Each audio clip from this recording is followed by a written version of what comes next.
Knowledge mobilisation, in a nutshell, is how people share knowledge, which includes things that can be written down or things that are in people's heads, practical skills, how people share knowledge with one another. That's essentially what it is. And the important thing is that that knowledge is shared in order for things to be better in some way and for some kind of practices to change. My research is about how people share knowledge with one another, and I'm particularly interested in how people share practical knowledge with one another. My project particularly is looking at how people share knowledge in health and social care.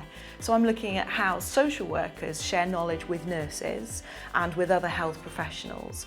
And I'm looking at how they do that and trying to help them to do that at the same time. The NIHR Knowledge Mobilisation Research Fellowship for me was a fantastic opportunity. And what's really nice about this fellowship is it gives you the opportunity to play around with ideas. It's quite a creative fellowship. There's quite a lot of scope and flexibility around what you can do.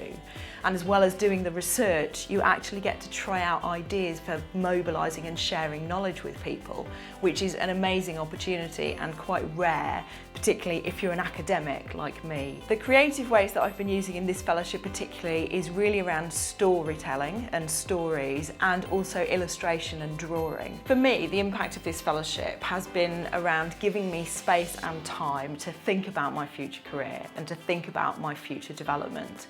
And one of the things that has happened for me in the course of this fellowship is actually I've managed to achieve a promotion, which has been incredibly valuable. My top tip really for people applying for this award is to think very carefully about what you think knowledge is. And it's a big thing. It's a big philosophical question, so it's quite hard to grapple with.